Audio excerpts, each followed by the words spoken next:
Kailangan medyo bedroom voice. Bedroom voice, no? Bedroom voice talaga. Yes. Nagising. First story from Reddit, Ako Ba Yung Gago? Posted 6 days ago by 90worky02. Ako ba yung gago kung pinabayaan ko ng girlfriend ko nung nalaman kong may jowa pala siya nung sinagot niya ako? Maganda tayo, sige, based on the title muna. Gago ba siya? Wala siyang ginawa. Pinabayaan niya lang. Pinabayaan niya lang. Sabagay, sige, based on the title lang muna, di ba natin alam yung story? Oo, para sa akin. Kasi pinabayaan niya? Kasi pinabayaan niya.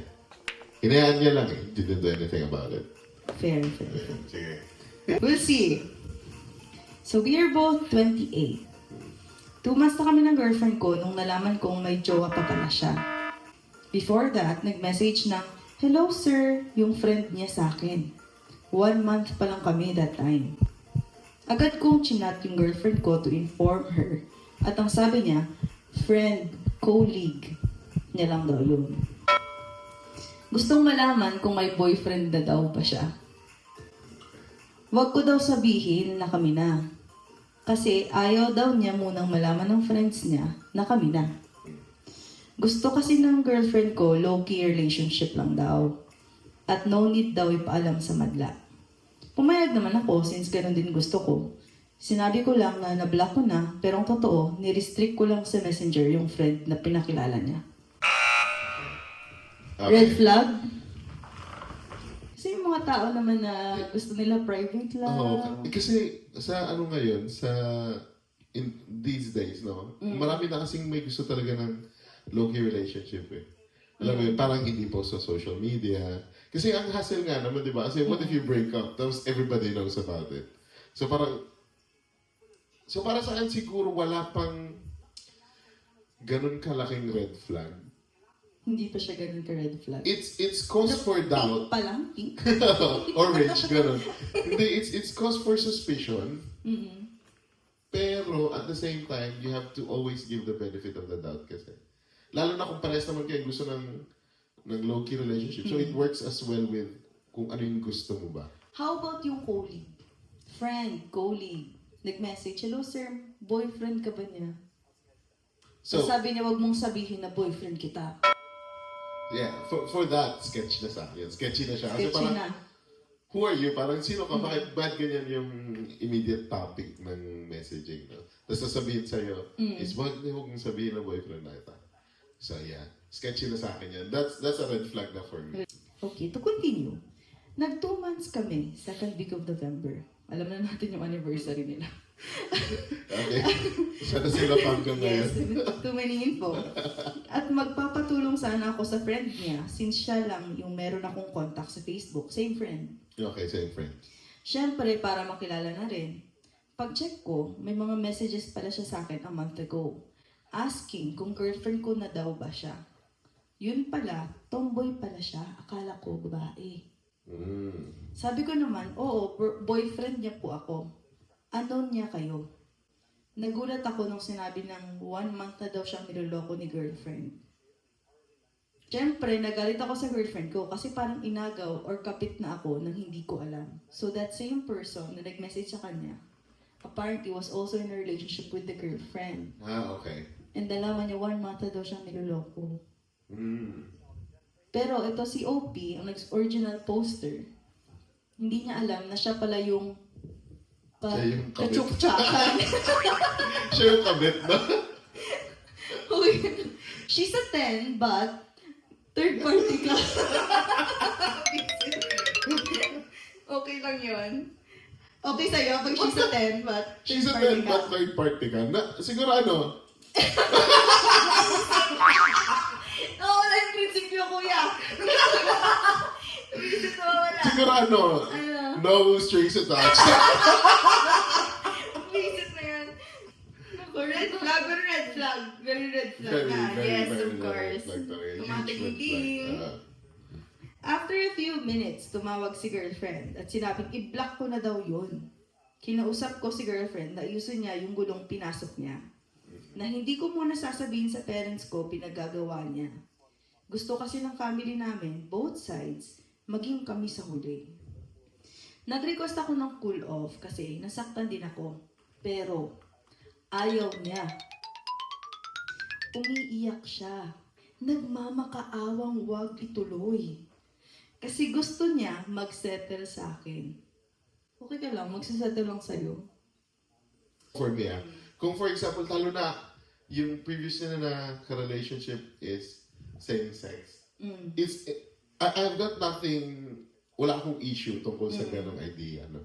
Sasabihin niya na gustong niyang mag-settle sa akin. Nagsawa siya sa kaparehas niya? Alam mo yun, there are things like that na parang may isip mo at the end of the day. Tapos bakit hindi niya nilinis? Why didn't she break it off cleanly? So, daming questions, ang laking puzzle ba na ano pumasok sa isip mo bakit mo yung ginawa? Diba? Sa akin naman, yun na nga, mali na nga yun right from the start. Pero yung pinaka-red flag dito sa statement lang na to, gusto nga makipag-cool off muna ni OP kasi nasaktan siya. Pero ayaw niya. So, kailangan you suffer with her. No. Hindi kasi... Unfair siya masyado. Grabe. Medyo manipulative pa. Manipulative, oo. So, parang bakit? Para saan? Nagmamakaawa. Ayaw niya malaman ng family nila. Na kasi hindi siya makawala at sinaktan daw siya. Natulungan ko daw siya at dapat maniwala ako sa kanya. Magkikita sana kami that day pero di ko na tinuloy. At sabi ko, umuwi na lang siya. Nag-share din pala yung jowa niya. Yung jowa niya. Jowa Isa. So, tinanggap niya na hindi na siya yung jowa. Hindi na siya yung jowa. Yung jowa niya ng screenshots. At sinabi ni GF na friend niya lang daw ako. Napaka-friendly. So So Yes. sinasabi niya dun sa kabila na friend. Friend niya siya. Ang dami niya friends Very pala. friendly. Sana all. Di ba ang dami niya friends? Friendly. Sobra. Naku, ang dami kong friends na friendly. Wait lang. Ay, sandali. Shh. Sige. Ay, nako. At sinabi ni girlfriend na friend niya lang daw ako. Nag-I love you-han pa sila. Ay. To add, magkasama daw sila sa apartment. Live-in pa. At umuwi lang siya ng province nila muna. Sa isip-isip ko, kaya pala gusto niya Viber or Telegram kami mag-chat kasi may tinatago. Tapos, kapag magka-video call, nasa family niya siya. Aminado ako, ang tanga ko kasi nagtiwala ako.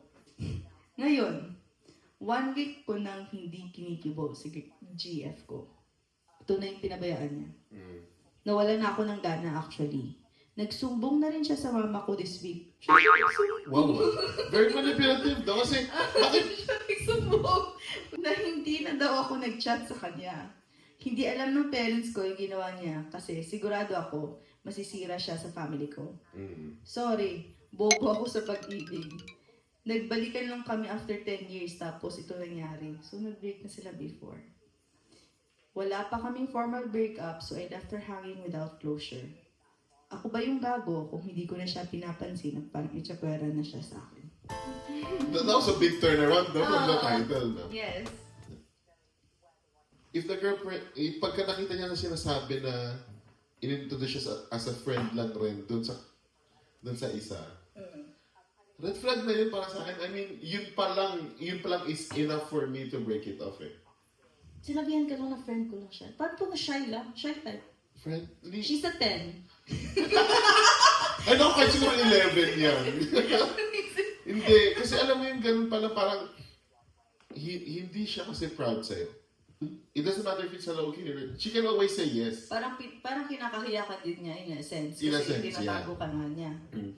Naging sila na pala before, tama? Yes. Tapos nagkabalikan sila after 10 years. So, hindi mo rin masisisi si Guy kung bakit siya nagtiwala ng gano'n. Kasi meron na silang background eh. May history na sila eh. So, but the thing is, it's 10 years apart. So, she's not the person he wants. Oy! Sandali! Ano to? Sandali, may lumalabas. Sandali! Kunin mo yung cider. Lapit mo. Oh, she's not the same person anymore. No, she's not. Yeah, 10 years ago kasi, di ba? Parang, Ano ba nangyari 10 years ago? wait, wala. Wala akong trabaho 10 years ago. Hindi. Kasi nga, so hindi mo talaga masisisigay. Baliktad naman. So hindi mo masisi siya kasi may history na sila eh. Pero at tulad nga nung sabi ko, hindi na siya yung girl na nakilala niya from before. At the same time, Hindi na siya girl. hindi na siya girl. Di ba? Alam mo yun, parang Hybrid na siya. hindi mo rin at the same time masisisigay talaga na magtiwala ng sobra-sobra. I would understand if bagong kilala yan. Madaling sabihin, ay, break off mo lang yan, ganyan. Pero kasi may history sila eh. Hindi siya gago na pinabayaan niya lang yung girlfriend niya ngayon. Kasi kung nasaktan siya, he's gonna need some time. Another problem is, wala siyang clarification sa family. Tsaka ano yung sasabihin ni girl sa family? Baka siya yung nag-cheat? Actually, Hindi niya alam? pwede siyang baliktarin. Actually, nag-start na nga si girl na gawin yun eh. Kasi di ba Oo. nagsumbong na nga siya sa nanay. Pero kung meron naman siyang mga screenshot, evidence-based naman tayo. Evidence-based. Kung i-accuse man siya ng babae na siya yung nag-cheat, kailangan niya magpakita ng evidence at the same time. Eh. Alam mo yun, kailangan, kung ikaw ang nag-accuse, kailangan ikaw mag-present ng... Pero talaga may mga kulto-kulto na pag sinabi ko, sunod agad. Meron ganun. Eh, di ko alam.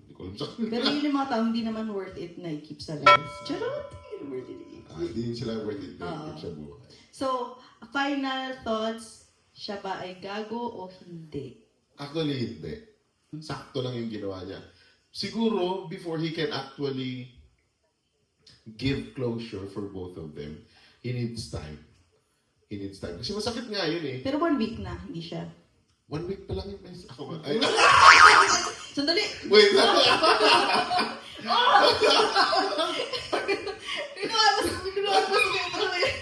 Wait, dumadungaw-dungaw. Sa akin naman, judgment ko, slightly gago lang. Hot take. So, wala siyang formal breakup. No closure. So, hiniwanan niya nga lang din talaga sa ere. Hanging. Comments. Top 1 commenter. Mahaba yan. DKG. Ito si OP. Reading the title is already enough for me to know that you did the right thing. Nag-update si OP. Sabi niya, nakipag-break daw siya dati doon at pinalayas na niya sa dorm nila. Kaso ayaw daw siya pakawalan. Still, she cheated on me, right? Is she worthy for a second chance? Does that change things? Hindi lang naman si OP yung chinit ni girl. Yung current na Oo. na girlfriend niya rin. Mm. Gets mo? Kasi, kung nag-cheat siya doon, Nag-break na daw sila dati. dati. Pero again, we need to know the other side of the story eh. So, kung nag-break na sila dati, pinalaya siya, ayaw siyang pakawalan, technically, sila pa rin. Paano yun? Pag sinabi sa'yo ng na girl na, pag sabi mo, ayoko na, break na tayo. Tapos sabi niya, ayoko, di tayo break. Eh di forever. Ang hirap tumakbo. Ilabas ang kontrata. Sandali. Pero kailangan niya munang linisin yun bago siya mag-jump into another relationship kasi it's gonna get messy tulad niyan. Or, siya na lang umalis sa dorm. Oo. Ba't pa kasi lang magkasama? Bakit kanya ba yung lahat ng gamit? Oo, diba? Kasi diba sabi nga daw, isa sila sa dorm, tapos umuwi lang yung bago niyang jowa, yung una niyang jowa, sa probinsya nila. So meaning magkasama pa din sila. Kasama pa din sila. Nagbakasyon lang yung isa. Oo. So wala siyang ka-share sa Bukas yung budget. budget. Hirap buhay ngayon. Okay lang. Kainan mo Kailangan ng housemate slash. Pero is she worthy of a second chance? Ako para sa akin hindi. Hindi na. Hindi na. Ako kasi I've been the type of person na kapag inayawan ko na once, I never go back. Yeah, ako pag gano'n kasi na inayawan ko na ng once or iniwan ko na ng minsan, hindi na ako, I never go back. Kasi I tend to be constant with the people I like. Ano naman to? Sandali. She's a 10. She's a 10, but... Hindi pa ganito na, hindi na siya 10. She's not a 10 anymore. Hindi na. Oo. Pag ganyan, mga ano na lang yan, 8. Taas pa din. Maganda puwet. Ayun ako. Tanga siya. Bobo siya sa pag-ibig. Oo, doon siya naging gago. Which most of the time, everybody is. Okay, that's it. Paalam mo!